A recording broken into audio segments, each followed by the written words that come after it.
I was staring at the twisted metal that used to be my car when the police officer asked me the question that would change everything. Ma'am, your brother claims you were driving. Can you confirm that? In my previous life, I would have nodded. I would have taken the blame, just like I always did. I would have gone to prison for vehicular manslaughter while Jake walked free, leaving behind the family of four he'd actually killed in his drunken rage. But not this time. No, officer, I said clearly, pulling out my phone. I have dash cam footage that will show you exactly who was driving. Jake's face went white. He didn't know about the camera I'd installed after being reborn 3 months ago with perfect memories of how this night was supposed to end. In my first life, I died in prison at 25, chivied by an inmate whose daughter had been killed by a drunk driver. The cosmic joke was that I'd never even had a drink in my life. But somehow, impossibly, I'd woken up on my 22nd birthday with 3 years to prepare for this moment. The officer took my phone, and I watched Jake's world crumble as the truth played out in high definition. There he was, clearly visible through the windshield, yanking the wheel from my hands when I'd tried to stop him from driving drunk. There was the moment he'd shoved me into the passenger seat, and there, most damning of all, was his face after the crash, not the face of a traumatized passenger, but of a guilty man calculating how to escape consequences. Growing up, Jake had been the golden child while I was the family scapegoat. When he stole money from mom's purse, I got blamed. When he failed classes, somehow it was my fault for not tutoring him enough. When he wrecked dad's car at 16, I was grounded for not being a better influence. The pattern was so ingrained that when the crash happened in my first life, the family didn't even question his story. Of course it was my fault. It was always my fault. But I'd learned something powerful in those 3 months since my rebirth. The truth, when properly documented, was unassailable. I'd spent my second chance meticulously preparing. I'd installed cameras everywhere in my car, my apartment, even hidden ones in my purse. I'd opened a secret bank account and slowly moved my money where the family couldn't touch it. Most importantly, I'd started building relationships with people who actually cared about me, not the convenient family punching bag I'd always been. When Jake had called me that night, begging me to pick him up from the bar, I'd known exactly what was coming. In my first life, I'd arrived to find him already in my car, too drunk to be reasoned with, but not too drunk to be manipulative. "Come on, sis," he'd slurred. "You know I'm a better driver than you, even when I'm wasted." I'd tried to get the keys back, but he was bigger and stronger. The struggle for control had lasted only seconds before the impact that killed the Morrison family, two parents and their twin 8-year-old daughters coming home from a birthday party. This time, I'd been ready. I'd worn a wire. I'd had the dash cam running before I even started the car. And when he'd tried to force his way into the driver's seat, I'd let him, knowing that this time, the truth would speak louder than his lies. The police arrested Jake on the spot. The wire had captured him admitting he'd been drinking, threatening me, and even bragging about how he'd pin it on me, like always. The dash cam showed the entire sequence of events. There was no wiggle room, no family manipulation that could change the narrative. Within hours, our parents arrived at the station. Dad immediately started his usual routine. "Now, Sarah, I know you want to protect your brother, but taking the blame won't help anyone." "She's not taking the blame because she's not to blame," Detective Rodriguez interrupted, showing them the footage. "Your son is being charged with 4 counts of vehicular manslaughter, DUI, assault, and coercion." Mom's face crumpled. "But Jake said—" "Jake lied," I said simply, "like he always does, like you always let him." The trial was a media sensation. The Morrison family's attorney had gotten hold of the dashcam footage, and it played on every news station in the state. My wire recording became evidence of a pattern of family abuse and scapegoating that had enabled Jake's increasingly dangerous behavior. During the trial, I learned things that made my blood run cold. This wasn't Jake's first time driving drunk. It was just his first time getting caught. There had been 3 other incidents I'd never known about, all covered up by our parents' money and influence. A hit and run that injured a cyclist, a crash into a storefront, a near miss with a school bus. Each time, they'd bought his way out of consequences. Each time, they'd told themselves it wasn't really his fault. And somehow, in their twisted logic, Each incident had become another reason why I needed to be more responsible, more watchful, more willing to sacrifice myself for the family's reputation. But their money couldn't buy him out of 4 dead bodies and crystal clear video evidence. The prosecution painted a devastating picture of a family so invested in protecting their golden child that they'd created a monster. My testimony about years of being blamed for Jake's actions became central to establishing the pattern of enabling that had led to this tragedy. Did you ever consider that by shielding your brother from consequences, your family might be putting others at risk? The prosecutor asked me. Every day, I answered honestly. But I was 22 years old and had been conditioned since childhood to believe that my job was to absorb blame, not assign it. I thought if I could just be perfect enough, responsible enough, maybe he'd change. The courtroom was silent as I continued. I learned the hard way that you can't love someone into being a better person. You can't sacrifice yourself into fixing someone else's choices. And you definitely can't enable someone into becoming decent. Jake's defense team tried to paint me as a vindictive sister seeking revenge, but the evidence was overwhelming.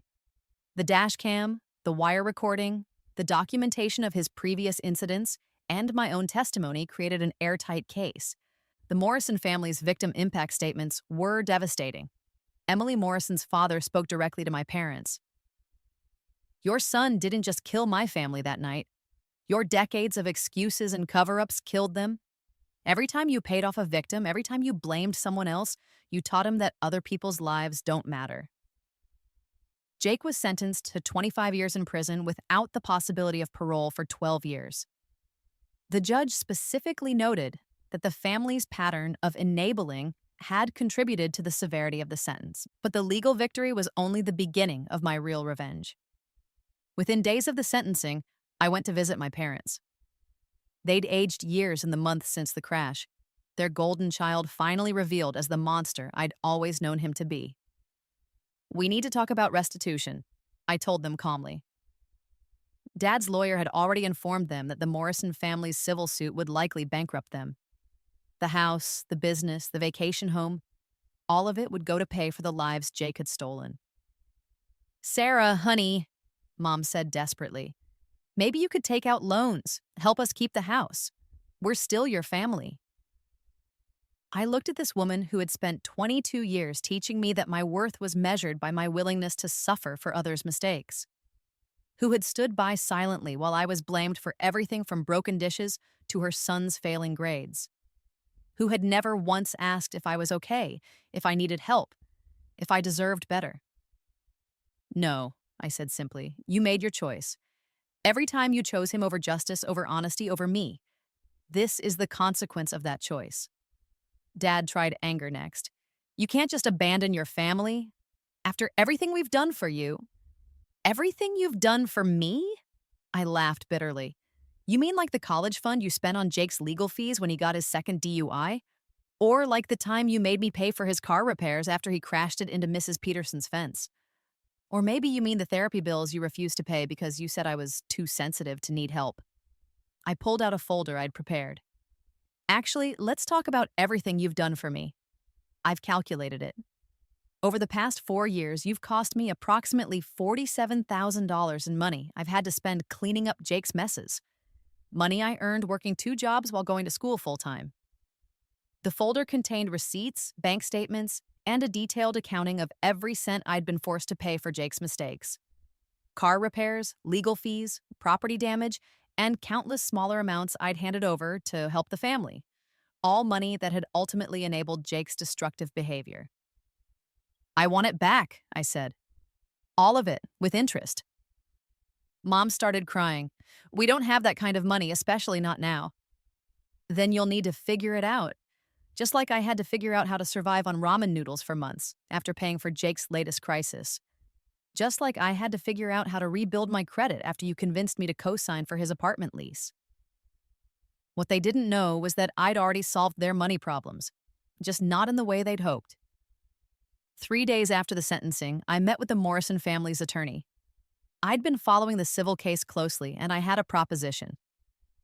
I want to make a statement about the family's assets, I told him. I think there are things you should know about.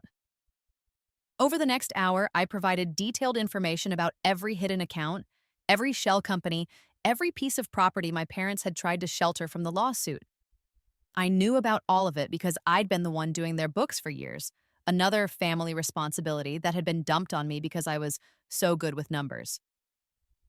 I also provided evidence of the previous incidents they'd covered up, including receipts for payments made to victims and documentation of bribes paid to avoid charges. Each piece of evidence I handed over increased the Morrison family's claim and decreased my parents' ability to hide assets. "Why are you doing this?" the attorney asked.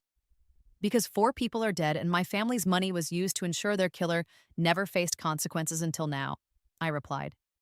"That money should go to the people who were actually harmed, not to protect the people who caused the harm." The attorney smiled grimly. "This information will ensure the Morrison family gets everything they're entitled to." Everything, as it turned out, was substantial. My parents had hidden nearly $2 million in various accounts and shell companies, all of which became fair game once I provided the documentation. The house, the business, the vacation property, 3 cars, and multiple investment accounts, all of it went to the Morrison family. But I wasn't done. While my parents were reeling from the financial devastation, I made one more move. I contacted every person, every business, every organization that had been impacted by Jake's previous incidents. The cyclist he'd hit and run, the small family business whose storefront he'd destroyed, the school district that had to pay for trauma counseling after his near miss with the bus. Using the money I'd secretly saved over the past 3 months, money my family didn't even know I had. I helped fund a class action lawsuit against my parents for their pattern of enabling and covering up Jake's dangerous behavior. The legal theory was innovative but solid. By repeatedly paying off victims and covering up incidents, my parents had created a public safety hazard. They had knowingly allowed a dangerous individual to continue driving while protecting him from the legal consequences that might have prevented future incidents. The case made national news. Legal experts called it a landmark decision about family liability and enabling behavior. The financial judgment was smaller than the Morrison family's suit, but it was symbolically devastating. More importantly, it established a legal precedent that would prevent other families from using money and influence to shield dangerous relatives from consequences. 6 months after Jake's sentencing, I sat in my new apartment across town reading about my parents' bankruptcy filing in the local newspaper. They'd lost everything and were living in a 1-bedroom rental, both working minimum wage jobs for the first time in their lives. Jake was serving his sentence in a maximum security facility 3 hours away. I'd heard from a cousin that he was not adjusting well to prison life. Apparently, being the smallest fish in a very large pond was quite an adjustment for someone who'd spent his life as the protected golden child.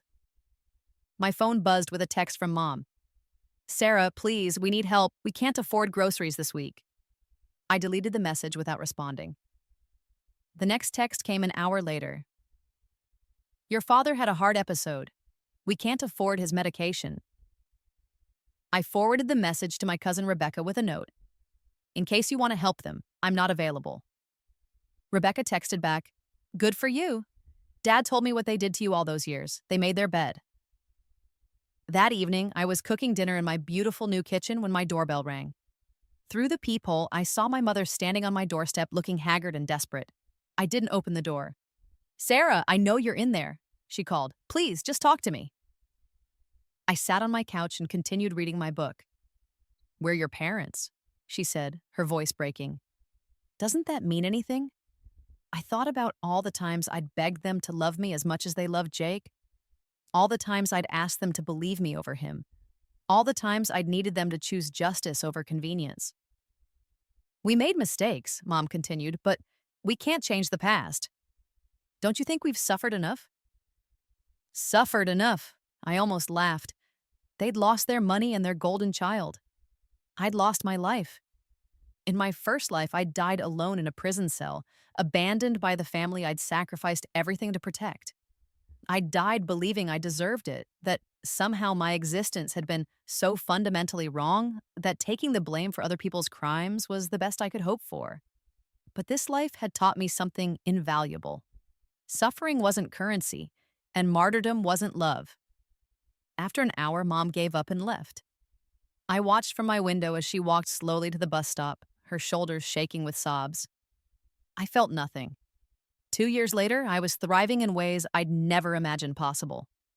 The money I'd saved during my 3 months of preparation had grown through careful investments.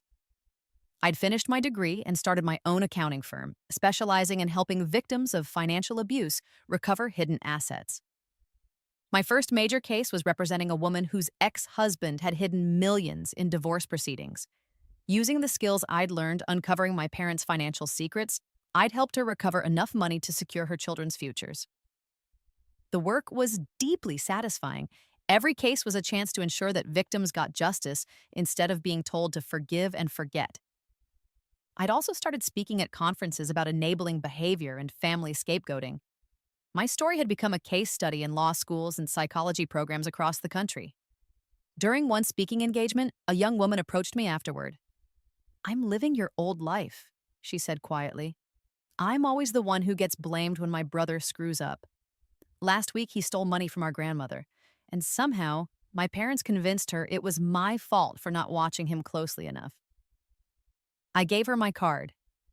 "When you're ready to stop being their scapegoat, call me. I can help you document everything and protect yourself legally." She started crying. "I don't know if I'm strong enough." "You are," I assured her. "And when you're ready to prove it, you'll know exactly what to do." These conversations happened regularly. My story had inspired hundreds of people to stop accepting blame for other people's choices. Support groups had formed. Legal precedents were being set. The concept of enabling family liability was becoming part of mainstream legal discourse. I'd turned my trauma into a movement. Meanwhile, my original family was learning what consequences actually felt like. Jake had been stabbed in prison 6 months into his sentence.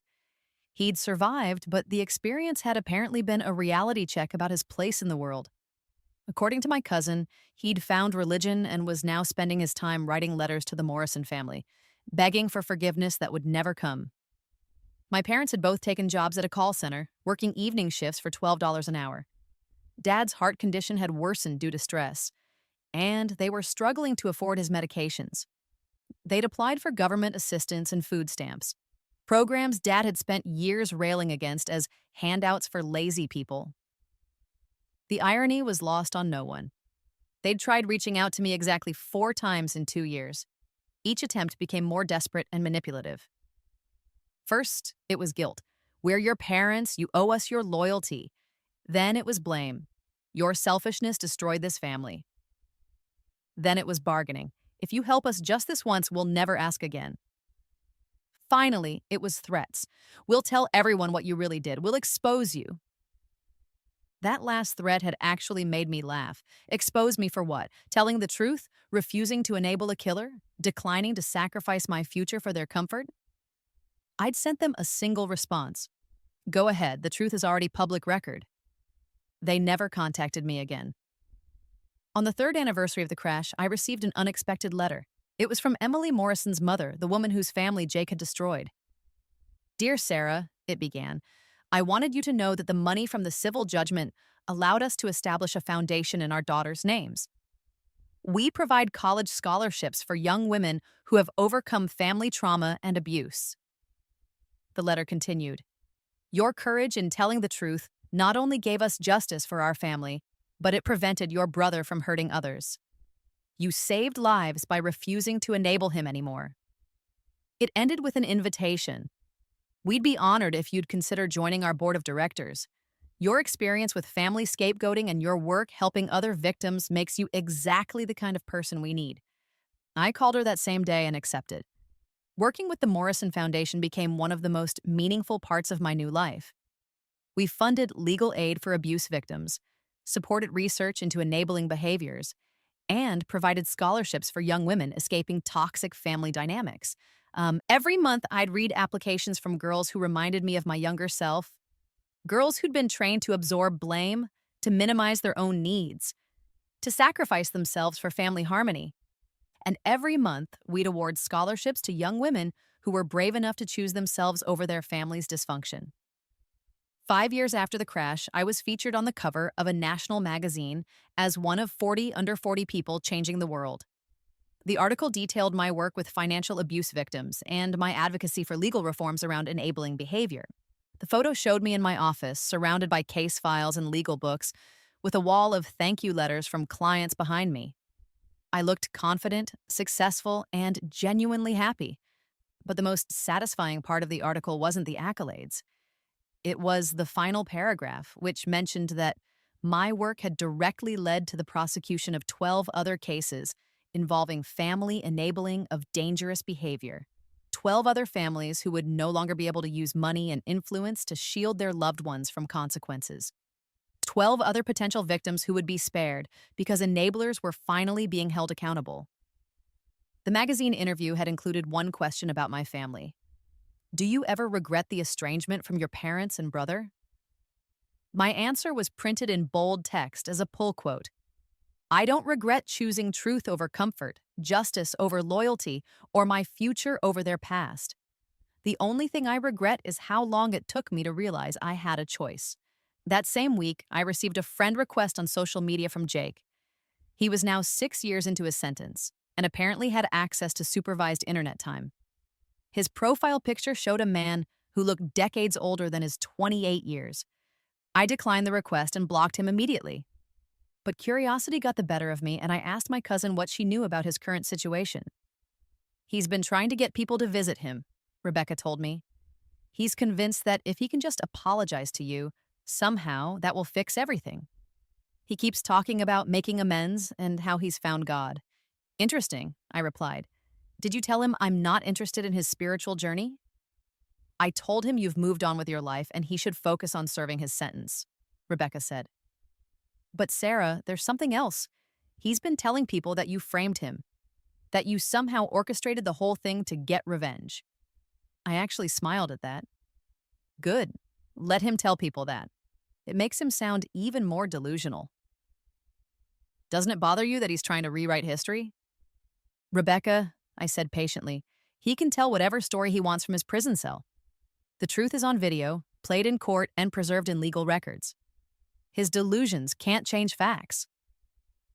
What Jake couldn't understand, what my parents had never understood, was that the truth didn't need my protection anymore. It existed independently of their version of events. In my first life, I died believing their lies about me.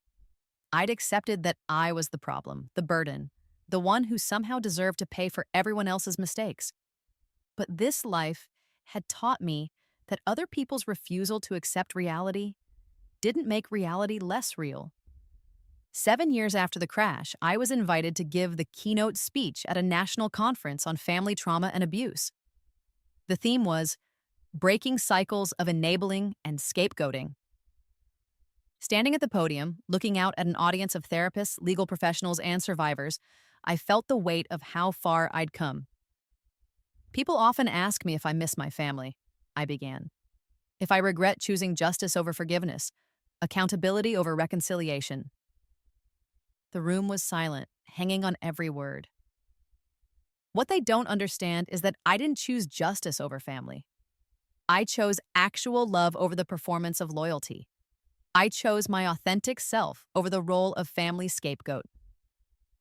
I clicked to the next slide, which showed statistics about recidivism among enabled offenders versus those who faced full consequences for their actions. Real love doesn't enable destruction. Real love doesn't demand that victims protect their abusers. Real love doesn't require one person to sacrifice their future for another person's comfort. I advanced to a slide showing the Morrison Foundation's impact numbers. 847 scholarships awarded, 312 legal cases supported, 45 pieces of legislation influenced. This is what happens when we stop enabling destructive behavior. When we hold people accountable instead of making excuses. When we support victims instead of protecting perpetrators. The final slide was a photo of me with the Morrison family at the Foundation's latest scholarship ceremony.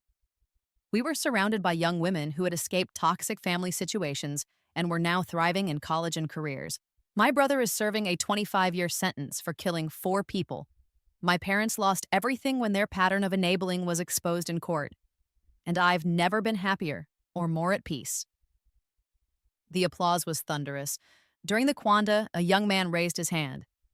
Don't you think everyone deserves forgiveness? Don't you think holding grudges just hurts you in the end?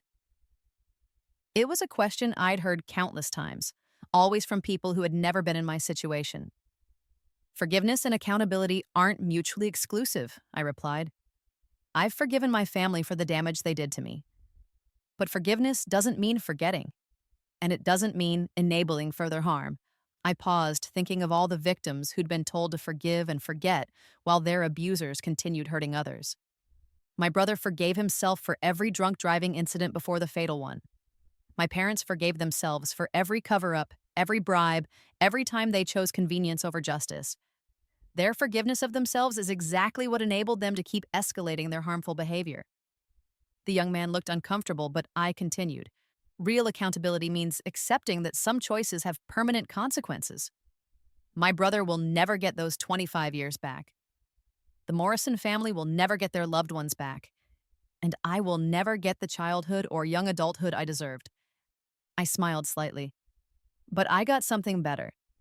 I got a life where I'm not responsible for other people's choices, where my worth isn't measured by my willingness to suffer, and where truth matters more than family comfort. After the speech, dozens of people approached me with their own stories. Adult children who'd been blamed for their siblings' addiction, daughters who'd been expected to manage their father's rage, sons who'd been scapegoated for their mother's mental illness. Each conversation reinforced what I'd learned. The decision to stop enabling abuse is rarely understood by the people who benefit from the enabling.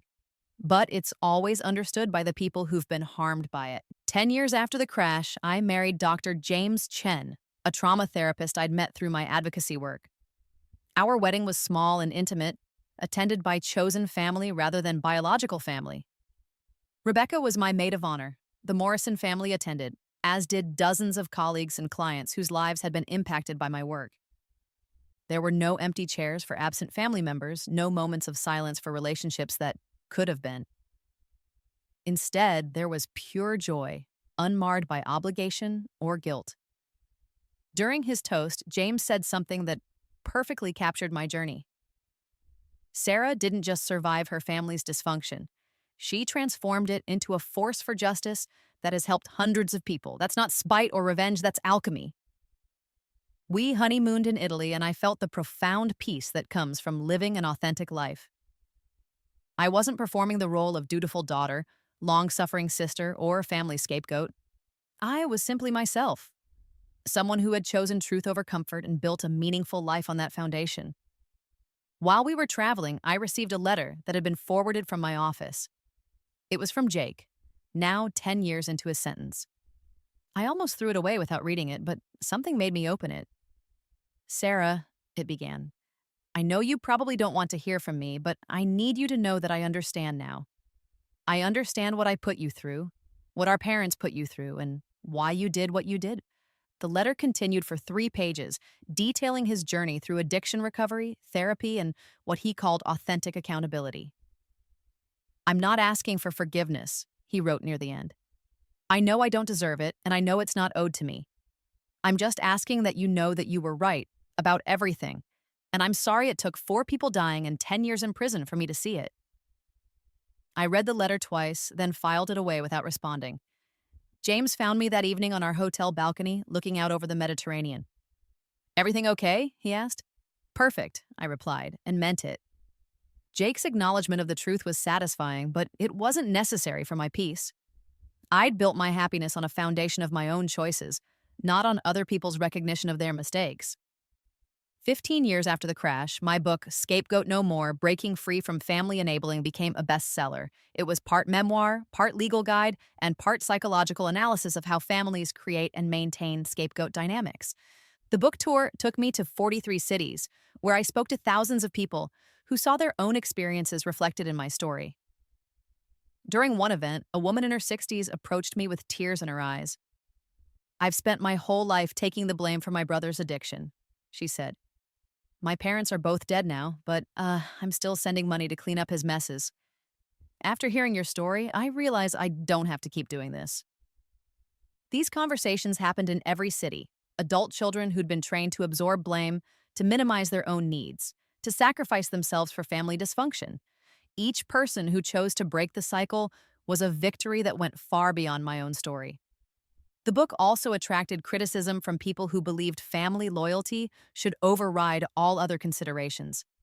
I received angry letters from enablers who saw my story as a threat to their own systems of dysfunction. One particularly nasty review accused me of destroying the sacred bonds of family for personal gain. I responded in a follow-up interview, "There's nothing sacred about bonds built on abuse, lies, and scapegoating. Real family bonds are built on love, honesty, and mutual respect. What I destroyed wasn't family, it was a system of exploitation that masqueraded as family." 20 years after the crash, I was invited to speak at Jake's prison as part of their Victim Impact program. It would be the first time I'd seen him since the trial. I almost declined, but ultimately decided that seeing him might provide closure for both of us. The man who sat across from me in the prison visiting room was unrecognizable. 20 years of incarceration had aged him dramatically, but more than that, he carried himself completely differently. Gone was the arrogant, entitled young man who'd expected me to clean up his messes. In his place was someone who seemed genuinely broken and rebuilt from the ground up. "Thank you for coming," he said quietly. "I wasn't sure you would." "I wasn't sure I would either," I replied honestly. We talked for an hour. He told me about his journey through recovery, his work with other inmates struggling with addiction, and his complete acceptance of responsibility for the choices that had led him to prison. "I know this doesn't change anything," he said near the end of our visit, "but I want you to know that what you did, refusing to take the blame, probably saved other lives. I was spiraling completely out of control, and if I'd gotten away with that crash, I would have killed again." It was a sobering admission, but one that validated everything I'd believed about the importance of accountability. "I also want you to know," he continued, "that I never blamed you for not helping Mom and Dad after I was arrested. You didn't owe them anything after what they put you through." I looked at this man who had once been the center of our family's dysfunction, and I felt something I hadn't expected. Pity. Not pity for his circumstances. Those were the natural consequences of his choices. But pity for the person he could have been if our parents had loved him enough to hold him accountable from the beginning. "I hope you find peace, Jake," I said as I prepared to leave. "I have," he replied. "Finally." As I walked out of the prison that day, I realized that our conversation had given me something I hadn't known I needed: confirmation that I'd made the right choice 20 years ago. Jake would spend 5 more years in prison before becoming eligible for parole. Our parents had both died in the intervening years. Dad from a heart attack, Mom from cancer, without ever acknowledging their role in creating the monster their golden child had become. I'd attended neither funeral. Now, at 42 years old, I was living a life I couldn't have imagined in my first incarnation. I had a loving marriage, meaningful work, financial security, and the profound peace that comes from living authentically. And more importantly, I'd helped create a world where other scapegoats had legal recourse, where enabling behavior carried real consequences, and where families couldn't use money and influence to shield dangerous members from accountability. The Morrison Foundation had grown into a national organization. We'd helped pass legislation in 37 states, making it easier to prosecute cases involving family enabling of dangerous behavior. We'd also established a network of legal clinics specializing in helping abuse survivors recover hidden assets and document patterns of financial exploitation. But perhaps most satisfying was our scholarship program. We'd now awarded over 2,000 scholarships to young women escaping toxic family situations. Many of them had gone on to become lawyers, therapists, social workers, and advocates themselves. The cycle was being broken, one brave decision at a time.